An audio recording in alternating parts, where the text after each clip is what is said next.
Doktor selesa tak dengan kerajaan PN yang baru ni? Terima kasih. Itu merupakan satu soalan yang baik. Pertamanya bukan soal selesa ataupun tidak selesa. Jika saya inginkan sesuatu yang habuan, saya mungkin menerima beberapa tawaran yang telah ditawarkan kepada saya oleh mereka yang sekarang ini berada dalam kepimpinan kerajaan PN. Sebelum kabinet dibentuk, banyak sesi perjumpaan mereka dengan saya juga. Saya terus terang beritahu.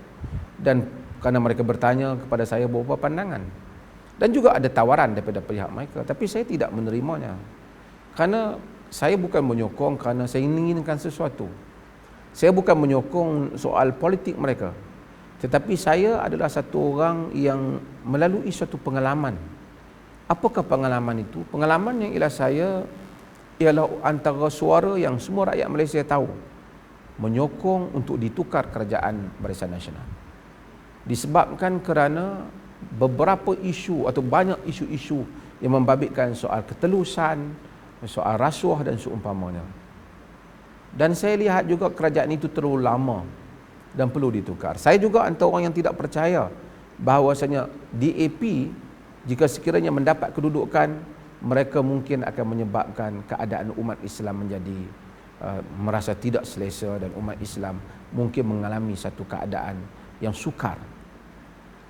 Tetapi apabila 22 bulan Pakatan Harapan memerintah, yang mana saya antara orang yang mendukung di peringkat awal, dan menteri-menteri sebagainya tahu, mereka berjumpa, dan sepanjang pemerintahan PH pun Tun beberapa kali juga ada bertemu juga dengan saya di pejabatnya, dan saya ada surat menyurat beliau memanggil saya ke pejabatnya. Tetapi saya lihat 22 bulan di dalam keresahan. Saban hari isu berhubung dengan orang Islam dan umat Islam. Walaupun tidak keluar daripada mulut DAP itu secara terus, tetapi kewujudan DAP, dan saya juga percaya peranan Parti Amanah yang berada dalam kerajaan dan sebahagian PKR ataupun menyebabkan keberanian banyak pihak untuk mengeluarkan kenyataan-kenyataan yang begitu mengguris perasaan orang Islam, yang menimbulkan ketegangan antara umat Islam dan selain mereka. Saya adalah orang-orang yang terbuka. Saya tidak menyangka hal itu. Boleh tanya ramai pada pemimpin DAP, mereka ada sesi perjumpaan dengan saya sebelum daripada mereka membentuk kerajaan bertahun-tahun sebelum itu. Saya pernah dijemput untuk berucap semasa mesyuarat agung mereka. Saya masih ingat pada tahun 2009. Kemudian masa itu saya berada di Wales, dihubungi. Dan saya juga pernah balik dan berjumpa dengan ahli-ahli parlimen muda DAP di Pulau Pinang. Saya juga pernah orang yang pernah membenarkan tokoh DAP untuk berucap di dalam masjid di Perlis ini dalam bulan Ramadan. Forum bersama dengan saya. Bertemu, mereka datang ke pejabat saya. Saya ada hubungan yang baik. Sebelum itu, ketika saya di IQ Mengkuang, pemimpin DAP buka puasa bulan-bulan Ramadan bersama dengan saya. Dan mereka ada sesi kadang-kadang makan pagi di rumah saya. Ada malam-malam Ramadan, pimpinan DAP datang ke rumah saya. Maka saya mempunyai sangkaan yang sangat positif pada DAP. Tetapi apabila 22 bulan, saya melihat kenyataan demi kenyataan, bermula daripada Ramasamy dan selainnya, sangat-sangat mengguris perasaan. Seolah-olah tidak ada dalam pemikiran mereka ini melainkan agenda untuk menimbulkan ketegangan dengan umat Islam, sama ada secara langsung ataupun tidak langsung daripada mulut pemimpin DAP dan rakyat yang mana menyokong hal itu. Golongan yang dikatakan dinamakan dengan liberal melampau itu menjadi-jadi. 22 bulan namanya kita mendengar hal ini, daripada isu-isu biasa hingga pada isu bahasa, sehingga isu tulisan Jawi yang tidaklah isu sebenarnya menjadi isu kepada rakyat negara ini. Ketika itu saya merasakan apabila saya membaca Al-Quran, khususnya apabila datang bulan Ramadan, kita banyak bukan Ramadan ini, yang sebelum-sebelum ini Juga mereka yang solat malam, sesiapa yang melakukannya mereka akan tahu. Apabila kita melalui ayat Quran, kita rasa keadaan ini tak dapat lagi kita terima.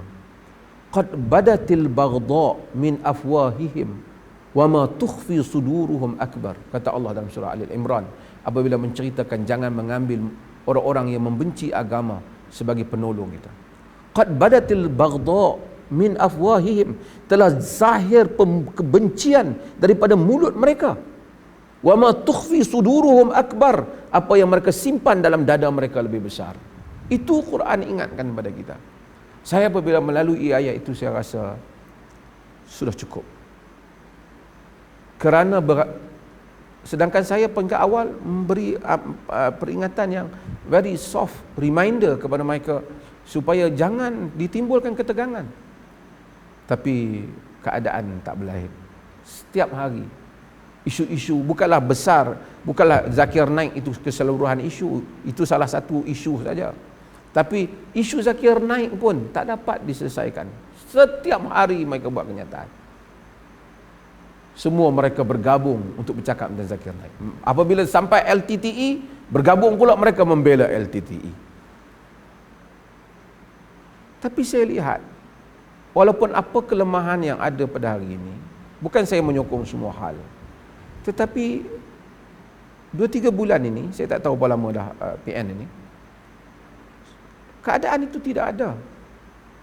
Kalau kita tengok di media sosial, penghinaan-penghinaan itu sudah, isu-isu penghina orang Islam, memperlekehkan agama, nampaknya reda.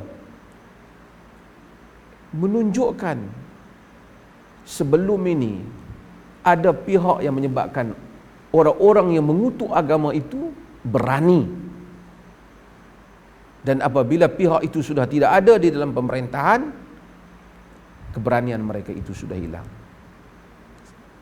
Saya percaya mungkin mereka bersandar pada DAP ataupun DAP itu sendiri, yang berani-berani ini. Juga mungkin mereka berani kerana adanya amanah, yang mungkin akan membela mereka dengan nas-nas agama apabila ada orang yang memperkatakan sesuatu tentang agama, sesuatu yang tidak selesa bagi orang Islam dalam beberapa isu yang kita lihat. Jadi hal ini terhenti. Dan apabila saya melihat hal itu, saya merasakan bukan soal selesa, saya rasakan saya syukur di sudut itu. Dan saya rasa ramai orang Islam juga syukur hal itu. Kita tak banyak, kita bukan membenci. Ada orang kata, adakah saya membenci dengan mengkritik DAP, saya membenci Cina? Saya tak membenci Cina. Kenapa saya nak benci Cina? Saya baik dengan ramai kawan-kawan Cina. Nak benci Cina apa? Ibu saya sendiri darah Cina. Separuh dari saya Cina. Saya tak membenci Cina. Kalau takkan saya membenci separuh. Saya hanya memperkatakan golongan yang menentang ataupun golongan yang menimbulkan kegusaran kepada umat Islam.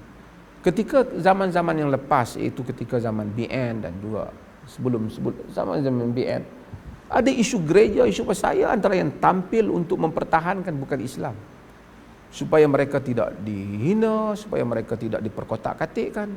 Dan mereka boleh membaca artikel-artikel saya menulisnya. Bukan ketika zaman yang mana ada risiko, saya tetap mempertahankan hak bukan Muslim. Tapi apabila saya mengkritik tindakan beberapa orang bukan Muslim, ini menunjukkan ekstremis agama. Ini double standard. Sebab itu saya rasa bukan soal selesa ataupun tidak selesa. Soalnya, pertama, kerajaan ini baru. Kita nak hantam dia pun, dia baru beberapa bulan. Dan kita telah melalui satu pengalaman, kita jatuhkan naik itu, yang naik kita harap dia janji, kan, kata orang harapkan pegar makan padi, kan, jadi bukan harapkan burung pegar tu dia yang makan padi. Harapkan orang yang kita nak harap, akhirnya mereka tak boleh diharapkan. Maka sebab itu inilah soal yang berlaku. Maka saya mengambil masa untuk melihat kepada, kalau kerajaan PN ini mengulangi isu-isu yang rasuah, yang jelas dan seumpamanya, saya akan memperkatakannya. Ini ada beberapa isu masih lagi bersekitaran antara mereka itu. Jadi saya diamkan. Kerana orang politik ini, kata Sayyidina Ali pada Khawarij, kalimatul haq urida bihal batil. Kalimah yang benar dengan maksud yang batil. Mereka cakap, mana seorang mufti apabila ada pengkhianatan politik. Tapi masa zaman mereka merintah, saya cakap, kata Khalid Samad, kalau nak cakap politik, sila masuk politik. Itu kerajaan. Begitulah orang politik. Sebab itu maka kita mesti konsisten. Fastaqim kama umirt. Berdiri tetap seperti mana kamu diperintahkan. Apabila sampai masanya, kita akan bercakap dengan perkara yang perlu untuk kita bercakap, insya-Allah.